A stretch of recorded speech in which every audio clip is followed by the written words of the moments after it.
Amén. Y digo, claro, palabras fuertes y duras que a veces nos leen en el Antiguo Testamento. Si hiciste la lectura en el grupo, que espero hayan alcanzado a hacerlo en medio de la conversa, son palabras que a veces pueden ser fuertes.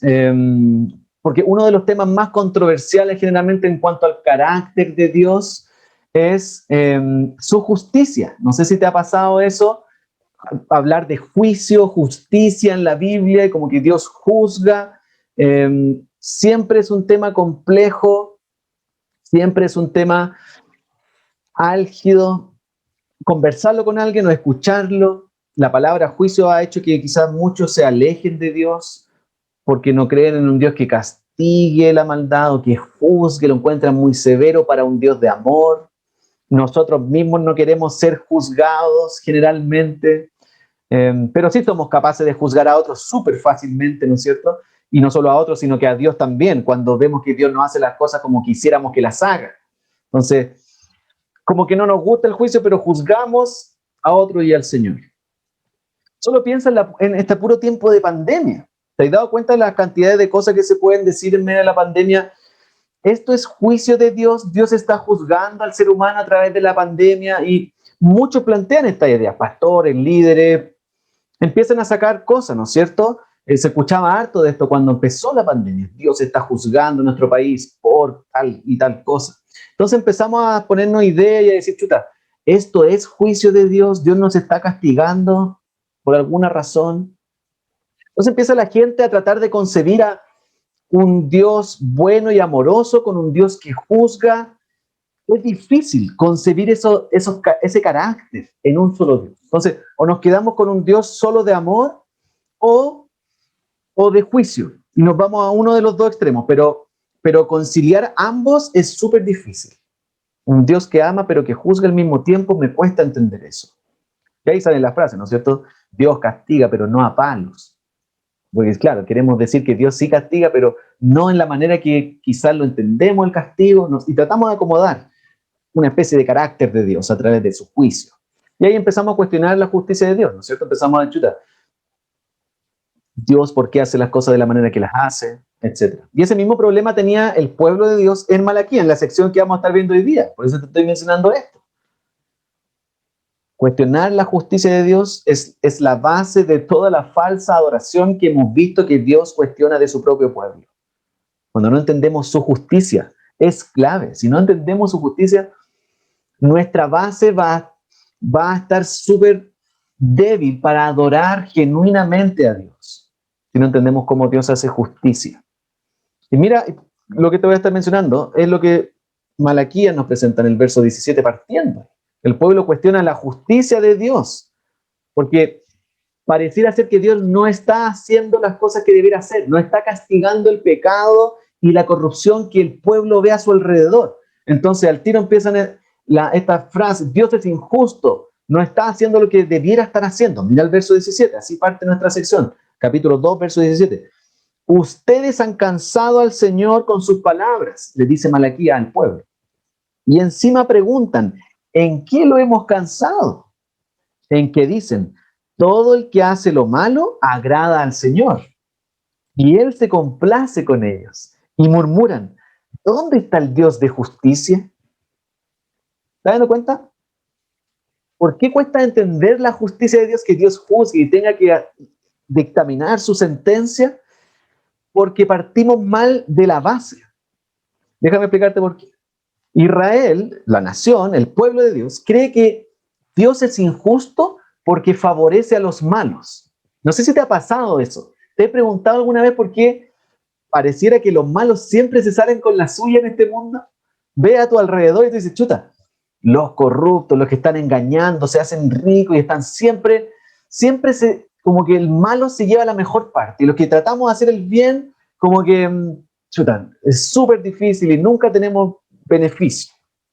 ¿Te ha pasado alguna vez esa cuestión? Y esto pasa porque partimos de la base de que creemos que nosotros somos los buenos y que otros son los malos. Entonces, Dios debiera castigar a los malos y bendecirnos a nosotros los buenos. Y cuando partimos de esa base, nunca vamos a entender la justicia de Dios y cómo funciona, cómo hace Él justicia. Siempre se sentirá injusto, porque nos ponemos del lado de los buenos, que merecemos recibir su bendición. Y la Biblia presenta un Dios completamente diferente. La Biblia nos dice que todos somos malos, todos somos pecadores y rebeldes ante Dios. Todos lo hemos rechazado en nuestro propio corazón. Y lo hemos visto en cada sección de Malaquías, ¿no es cierto? Cómo Dios ha encarado a su propio pueblo por una falsa adoración. Su propio pueblo.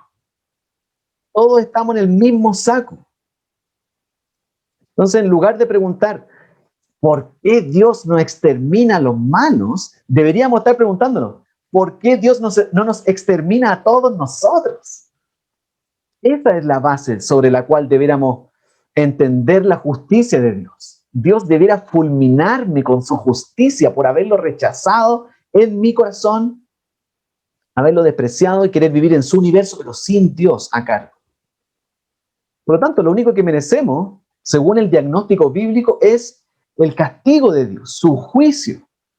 Incluso cuando hacemos cosas buenas, porque están manchadas por el pecado interno, un corazón que no ama a Dios.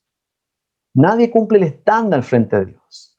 Nadie da en el ancho. Es el diagnóstico que Dios hace en su palabra. No estoy diciendo algo que se me ocurrió a mí. Entonces, cuando viene una pandemia o catástrofe en general, ¿no es cierto? Terremotos, enfermedades, sufrimiento en general, pensamos que Dios nos está castigando porque somos malos. Sí, somos pecadores, sí. O pensamos que Dios nos está castigando porque hay gente mala. Y mientras esos malos estén alrededor nuestro, Dios nos va a seguir castigando. Y ahí es cuando nace la queja y empiezan esta frase como la gente en Malaquías. ¿Dónde está el Dios de justicia? No lo vemos actuar a nuestro alrededor al ver que los malos siempre salen premiados y nosotros los buenos no recibimos nada. Y ante esta queja de su pueblo, por ver a Dios injusto al no hacer nada frente al pecado, Dios les responde lo siguiente. Mira el capítulo 3, verso 1. Ahí está la respuesta de Dios. Les dice, el Señor Todopoderoso responde, yo estoy por enviar a mi mensajero para que prepare el camino delante de mí. De pronto vendrá a su templo el Señor a quienes ustedes buscan. Vendrá el mensajero del pacto en quien ustedes se complacen. Malaquías está repitiendo aquí 2 veces la palabra mensajero. Vendrá un mensajero, vendrá mi mensajero. Todo el rato lo repite en un solo verso 2 veces. Súper importante tenerlo claro eso. ¿A qué se refiere con ese mensajero? Primero dice que hay un mensajero que va a venir a preparar el camino. Ya como que te empieza a sonar a Juan el Bautista. Si acaso conoce un poquito el Antiguo Testamento y después el Nuevo Testamento. Y otro que va a venir al templo, otro mensajero del pacto que va a venir al templo. Y ya empezó a decir, chuta, pareciera que ese es Jesús. El tema es que en Malaquías, el nombre Malaquías significa mensajero. Entonces uno no sabe ahí si ese mensajero es Malaquías o es otro mensajero. Pero por lo que se está viendo en el pasaje, parece que Malaquías se está refiriendo a Juan el Bautista, que va a venir a preparar el camino del Señor para que cuando venga Él a su templo, el camino haya sido preparado, la gente haya sido preparada en sus corazones para recibir al mensajero del pacto, que es Jesús mismo. ¿Qué tiene que ver esto con la justicia que el pueblo quiere? Que están alegando que no ven al Dios de justicia y Dios les dice, ya, yo voy a mandar a mi mensajero. ¿Qué tiene que ver esto? Bueno, está anticipando que Jesús va a venir a hacer justicia, la justicia de Dios. Jesús la va a venir a establecer. Dios mismo se va a hacer presente en su propio pueblo, en la persona de Jesús, para traer su justicia al mundo, su estándar de justicia, no nuestro estándar de justicia, como queremos que se hagan las cosas.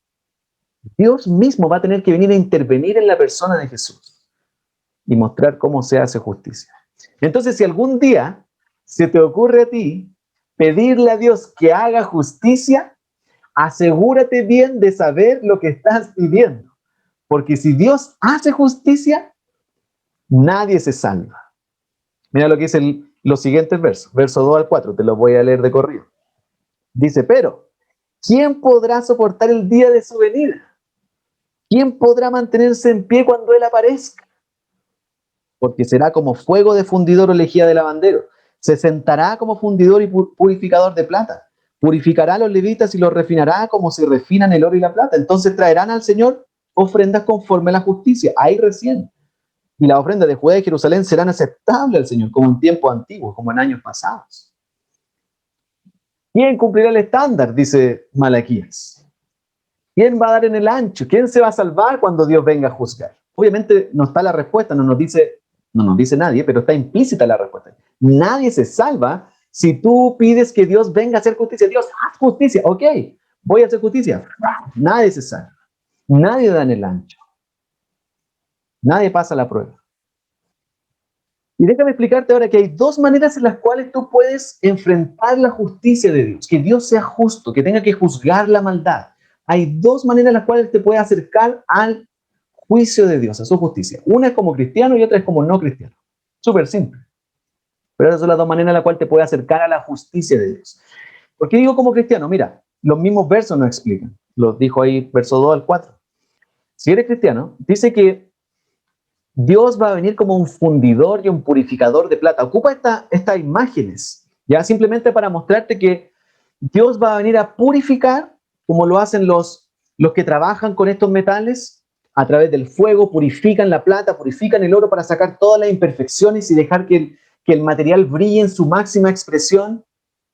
Eso es lo que hacen los fundidores, los que trabajan con estos metales. Y al otro lado el oro brilla mucho más cuando le sacan toda la imperfección y las impurezas. Y por otro lado va a ser como lejía de lavandero, va a venir a lavar, a refregar, a limpiar de la suciedad. Eso es lo que Dios va a hacer con su pueblo, del verso 2 al 4. Lo va a hacer con los levitas, dice, con los líderes, aquellos que están a cargo de enseñar la palabra de Dios, los pastores, los que están en la sinagoga enseñando. Va a venir a enseñar, a purificar y a limpiar a su propio líder en primer lugar para que realmente la nación pueda recién empezar a adorarlo de la manera correcta. Tiene que él venir primero a purificar, a limpiar, a restaurar, a sanar, para que haya una verdadera y genuina adoración. Como en tiempos antiguos, como dice el verso 4. Como se hacía antes, como me adoraba antes el pueblo. Por lo tanto, si eres cristiano, Dios viene a purificar, a limpiar de tu pecado, de manera que tú puedas brillar más a la imagen de Jesús. Así puedes ver su juicio. Es una manera de traer más el carácter de Cristo y limpiarte más para que brilles más a su imagen. Y va a usar todo que esté a su disposición. Y cuando digo todo, es todo porque Dios es Dios y tiene todo a disposición para sacar de ti todo lo que no sea como su Hijo. Todo lo que empañe su gloria y su carácter. Y ese proceso puede ser doloroso, va a requerir arrepentimiento, va a tomar un tiempo, y es un proceso de trabajo, de limpieza, de obra en ti a través de su Espíritu Santo. Muchas veces va a traer humillación en tu propia vida, que va a haber que reconocer áreas donde no eres como Cristo, pero va a ser el proceso más fructífero, va a ser el trabajo más fructífero que el Señor puede hacer en tu propia vida. Limpiarte, purificarte, para que puedas servirlo más y más a Él y más le puedas dar la gloria a Dios. Es una manera en la cual puedes ver el juicio de Dios, como un acto de limpieza y purificación en tu vida, en tu corazón. Si no eres cristiano, si te resistes a Jesús, si aún no has doblado tu rodilla ante Jesucristo, el juicio de Dios va a tener otro sabor. Mira el verso 5, que es el último verso del pasaje de hoy. De modo que me acercaré a ustedes, dice el Señor, para juicio. Estaré presto a testificar contra los hechiceros, los adúlteros y los perjuros, contra los que explotan a sus asalariados, contra los que oprimen a las viudas y a los huérfanos y niegan el derecho del extranjero sin mostrarme ningún temor, dice el Señor Todopoderoso. El tema de esa lista no es necesariamente, no está limitada solo a esa lista y no solamente voy a venir en contra de los que hacen esas cosas, porque tú puedes ver esa lista y dices, yo no soy hechicero, ya perfecto, no soy adúltero hasta donde creo, no exploto asalariados, no oprimo a viudas ni a huérfanos. Ok, estoy listo, entonces estoy bien. No te está limitando a solo esa lista. Lo que está diciendo son, obviamente, pecados específicos de esa cultura, de ese momento, pero quiere englobar una vasta actitud de personas que en última instancia no muestran ningún temor, como dice al final del verso. Eso es lo que prima. De donde nacen todas esas actitudes, es de personas que no muestran ningún temor al Señor. Por eso te digo, puedes ver el juicio de Dios como no cristiano, alguien que no ha doblado su rodilla ante Jesucristo, alguien que no se ha arrepentido de su rechazo a Dios en su vida, que sigue viviendo en el mundo de Dios, pero sin Dios. Y esas personas pueden estar incluso dentro de la iglesia. Porque Malaquías, recuérdate que le está hablando al pueblo de Dios. Para estas personas el juicio de Dios no va a ser para limpiar y purificar, sino para condenar. Muy diferente. Dios va a testificar en su contra, dice el verso 5. Dios va a estar en tu contra. No te va a apañar ahí, en tu pecado. ¿Te dando cuenta entonces? Dos maneras de irte hoy día, de desconectarte hoy día. Dos maneras de seguir tu vida después de este pasaje de Malaquías. Limpio de tu pecado gracias a la obra de Cristo para servirle con una nueva vida. O seguir quizás tal como estás. Quizás con Dios en tu contra, viviendo en el mundo de Dios sin Dios. Son dos maneras de seguir el camino de aquí en adelante.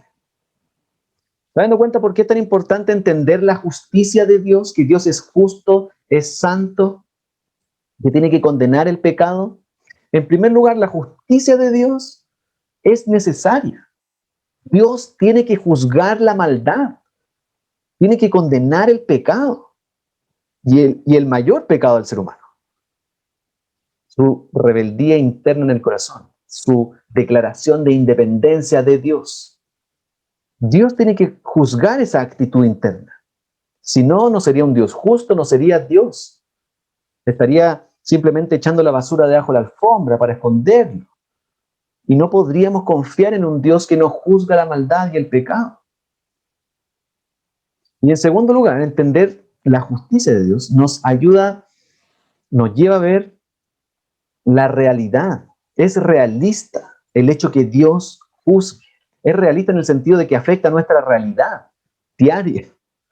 Cada vez que experimentamos o veamos injusticia en nuestra propia vida o alrededor, esta sensación de injusticia que tenemos dentro cuando tú ves cosas injustas y nace, qué injusta esta situación, eso es parte del carácter de Dios que tú portas por haber sido creado a su imagen, semejanza. Si nace un sentimiento de injusticia porque alguien te creó con ese sentimiento de injusticia. Por lo tanto, cuando a veces ves injusticia a tu alrededor, es un rasgo de su carácter. Y nos recuerda que el mundo necesita ser reparado. Las relaciones injustas necesitan ser reparadas. Necesitamos que alguien juzgue la injusticia de este mundo. Y la buena noticia de Malaquías, en medio de tantas malas noticias hoy día en este mundo, es que el mensajero que prometió que iba a venir a juzgar, vino hace 2000 años atrás para nosotros. Para Malaquías todavía no venía el mensajero. Para nosotros el mensajero vino hace 2000 años. Vino a exponer la más grande injusticia que alguien jamás podría experimentar. Ser colgado en una cruz sin ninguna razón. Esa es la injusticia más grande que este mundo podría ver. Por eso, esa peor injusticia se convierte en nuestra esperanza hoy día para los cristianos. Porque en ese lugar Jesús paga la condena que nosotros merecíamos recibir. Él recibe el castigo por nosotros en la cruz. Como dice Pedro, el apóstol Pedro en 1 Pedro 3, el justo muriendo por los injustos. Tenía súper claro el apóstol Pedro lo que Jesús estaba haciendo en la cruz. La persona más justa del universo tomando el lugar de las personas más injustas en este mundo. Y Jesús es la muestra perfecta de que a las buenas personas no siempre les va bien. Y aún así no se quejó ante el Padre, sino que fue hasta el final, a la cruz. La mejor persona sobre la faz de la tierra experimentó la peor injusticia del mundo, para que las peores personas del mundo experimentáramos su justicia en nuestra vida, por gracia, gratuitamente. Y esa es la buena noticia de Malaquías y del Nuevo Testamento, queridos amigos. Así Dios cumplió su plan de juzgar al ser humano en la cruz.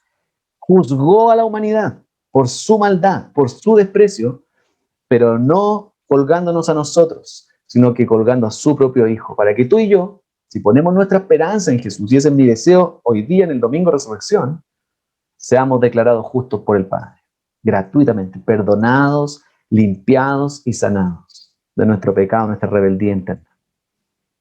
Y no solo eso, Jesús no se quedó ahí en la cruz, ¿no es cierto? Lo estamos celebrando hoy día. Al tercer día sabemos que Jesús resucitó. Eso es lo que celebramos hoy. Y resucitó como demostración que su promesa de salvación en la cruz es verdad. Jesús podría haberse quedado en la cruz y habría sido un buen hombre más, que se sacrificó, que amó, lindo ejemplo de vida. Si Jesús no resucita, pero sí resucitó.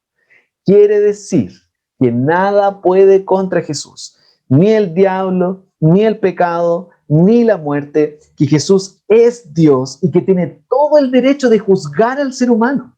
Y va a volver por segunda vez, a hacer esa pega de juez y venir a determinar quién es salvo, quién no. Solo aquellos que hayan puesto su confianza en él, su esperanza en el Cristo resucitado, van a ser sanados, limpiados y van a ser recibidos por él para vivir una vida eterna junto a Cristo. ¿Dando cuenta por qué es tan importante entender su justicia? Porque de lo contrario no habría genuina adoración a Dios. Estaríamos viendo que en el mundo hay mucha injusticia y Dios no está haciendo nada. Dios ya juzgó al ser humano en la cruz, pero lo tomó Jesucristo por nosotros. Entonces, cuando veas o experimentes injusticias en tu propia vida, antes de quejarte o cuestionar a Dios porque lo sientes injusto, recuérdale esto a tu corazón, lo que vemos en Malaquías. Cuán grande injusticia Él estuvo dispuesto a sufrir por ti. Y que eso te lleve a la humildad, reconocer, Señor, no merezco tanto amor y gracia. Que te lleve a la alegría, Señor. Gracias, gracias, pura gratitud, alabanza por lo que tú has hecho por mí. Y obviamente que entender su justicia en la cruz te lleve a la genuina adoración. La adoración al Padre por la obra que hizo en Cristo. Ese es mi deseo, mi oración, para que la Iglesia Puente podamos crecer en nuestra adoración a Dios cuando entendemos su justicia, que no la hemos recibido nosotros, sino que Cristo la recibió por nosotros.